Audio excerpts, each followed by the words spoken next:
আসসালামু আলাইকুম রহমতুল্লাহ। সুপ্রিয় নবম শ্রেণীর শিক্ষার্থী বন্ধুরা, আশা করি ভালো আছো।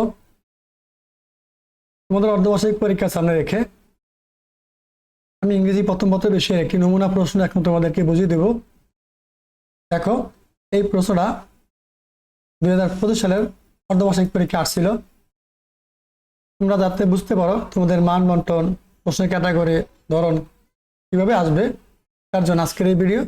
তোমরা ভালো করে ক্লাসে দেখো, আশা করি অবশ্যই ভালো লাগবে এবং প্রশ্নের মান বন্টন সম্পর্কে বিস্তারিত একটা ধারণা পেয়ে যাবা। হাফ ইয়ারলি এক্সামিনেশন 2025 বা 2025 ইংলিশ ফার্স্ট পেপার ক্লাস 9। দেখো, পার্ট এ রিডিং মার্কস 70। এখানে একটা প্যাসেজ দেওয়া আছে, read the passage and answer the questions. এই যে মারজান লিভস ইন সালাম on the Sirajganj town protection embankment. এখানে এই যে খুব গুরুত্বপূর্ণ একটা প্যাসেজ দেওয়া আছে, এটা কিন্তু পরীক্ষা আসার মতো। মেহেরজান, এটা কিন্তু মারজান, এটা হচ্ছে মেহেরজান, দুঃখিত, খেয়াল করবা।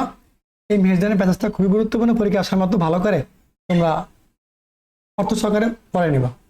খুব চাইলে এই প্রশ্নগুলো আসতেও পারে, আবার মান পরিবর্তন করো, কারণ এই ধরনের প্রশ্ন বানায় করার অসংখ্য প্রশ্ন আছে, বানায় করার কোনো মানে সমস্যাই না, অ্যাভেলেবেল প্রশ্ন আছে, তোমরা খুঁজে এগুলো পেয়ে যাবা। তাহলে এখান থেকে এই প্রশ্নগুলো তোমরা চাইলে চেষ্টা করার পরে উত্তরগুলো এখান থেকে দেখে শিখে রাখতে পারো। তাহলে এবার আমরা পরবর্তী প্রশ্ন দেখে নিব। দেখো, 1 নংয়ের এখানে ই নাম্বার দেওয়া আছে, অ্যাপ নাম্বার দেওয়া আছে, 2 নাম্বার পর্যন্ত দেওয়া আছে। আবার দেখো 2 নংয়ে বলছে answer the following questions.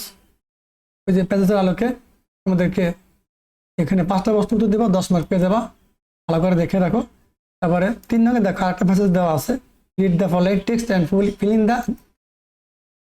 fill in is gap with a suitable word based on the information of the text। এটা ভালো করে পড়ার পরে এগুলো ব্যবহার করার পরে তোমাদেরকে বাকি প্রশ্ন উত্তর দেওয়ার জন্য বলছে। দেখো এখানে একটা শূন্যস্থান দেওয়া আছে, খুব গুরুত্বপূর্ণ। ভালো করে প্যাসেজটা অর্থ সহকারে পড়ো, এগুলো কিন্তু পরীক্ষায় আসার মতো প্রশ্ন, ঠিক আছে? এটা যদিও 2025 সালে অর্ধবার্ষিক পরীক্ষা আসছিল, আমি সেখান থেকে সংগ্রহ করে এটা ভিডিও বেরিয়েছি তোমাদের জন্য, যাতে তোমরা ভালো একটা ধারণা নিতে পারো।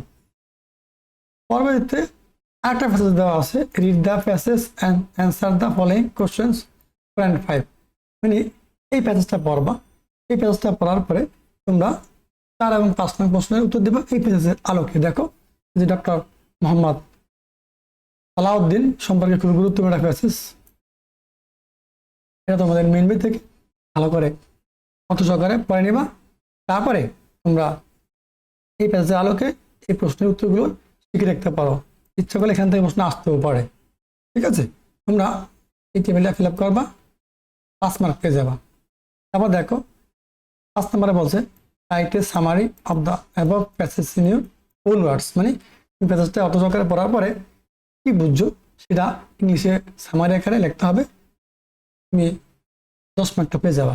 মানে মূল বক্তব্য লিখতে হবে, যেটাকে আমরা সারাংশ সারমর্ম বলি না, সেটাকে কিভাবে লিখতে হবে। সামারি মানে কি? মূল বক্তব্য। তাহলে বলতে কি, খেয়াল করো, এই যেটা A column, B column, C column দেওয়া আছে, টেবিলটা ফিল আপ করতে বলছে। তাহলে তোমরা 5টায় 5 মার্ক পেয়ে যাবা। 7 নম্বরে দেখো কি বলছে, the following parts of the story are in order to rewrite the whole story। মানে এটা এলোমেলো করে এখানে সেন্টেন্স দেওয়া আছে 8টা, ঠিক আছে? এখন এটা কিন্তু খুবই গুরুত্বপূর্ণ। এই যে on the evening a lion entered the gap, মানে শেক্সপিয়ার সম্পর্কে খুবই গুরুত্বপূর্ণ একটা রিয়ারেন্স এখানে আছে, যেটাকে আমরা বলি স্টোরি বলে থাকি বা রিয়ারেন্সও বলে থাকি। এটা সাজায় লিখতে হবে, কোন সেন্টেন্সটা প্রথমে আসবে, খুবই গুরুত্বপূর্ণ। এটা অর্থ সহকারে ভালো করে তোমরা তোমাদের যে বই আছে সেখানে দেওয়া আছে, সেখান থেকে এটা দেখে নেবা। দেখো এখানে রিয়ারেন্সের যে D number, E number, F number, G number, S number দেওয়া আছে। তুমি এটা অর্থ সহকারে ভালো করে তোমাদের অনুশীলনী বই থেকে পড়বা, তারপর সাজায় লাগবা। এটা কমন প্রশ্ন পরীক্ষা আসতে পারে। তারপর দেখো answer the following questions from poems any 5। মানে কবিতাকারে তোমাদের বই তো অনেক প্যাসেজ দেওয়া আছে, সেখান থেকে এখানে মানে 8টা দেওয়া আছে। তোমরা 5টা অ্যান্সার করবা, 10টা প্রশ্নের উত্তর, মানে 10টা মার্ক পেয়ে যাবা 5টা প্রশ্নের উত্তর দিলে। কবিতা আকারে লাইন থেকে আসছে, ঠিক আছে। আবার answer the following questions from stories any 5। দেখো স্টোরি থেকে আসবে তোমাদের 5টা, এই যে এখানে দেওয়া আছে মানে 8টা, তোমরা 5টা অ্যান্সার করে 10 পেয়ে যাবা। আবার দেখো তোমাদের যে পার্ট বি রাইটিং মার্কস আছে 30, এখান থেকে দেখে নাও, এই যে পার্ট বি রাইটিং মার্কস 30।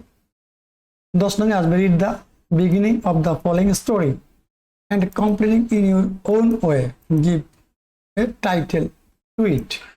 এখন তুমি এই গল্পটা পড়বা, পড়ার পরে তোমাকে বুঝতে হবে যেটা ওই অমুক স্টোরিটা আসছে, তাহলে স্টোরিটার নাম কি। আগে শুধু তোমাকে টাইটেল লিখতে হবে, তারপরে এখানে যেটা দেওয়া আছে সেটুকু লিখতে হবে।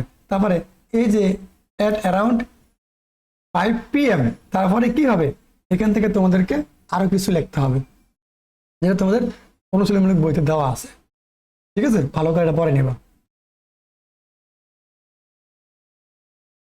মানে এটা হচ্ছে যে 2024 সালে গণঅভ্যুত্থান ছিল না, এই গণঅভ্যুত্থানে মীর মুগ্ধ যে পানি লিয়া মারা গেছে, তাকে গুলি খেয়ে মারা গেছে, একজন শিক্ষার্থী ছিল খুবই ভালো মানের। এই মীর মুগ্ধ সম্পর্কে কিন্তু এই তোমাদেরকে হিস্ট্রিটা পড়তে হবে। আবার দেখো 11 নম্বরে বলছে কি, সাপোজ বা মনে করো ইউ আর টুন্না বা তন্নি, ঠিক আছে। You have a friend named Milon অথবা Mina. Your friend does not take physical exercise, শারীরিক ব্যায়াম, আর it is beneficial to health, উপকারিতা। Now write a dialogue between you and your friend about the benefits of physical exercise.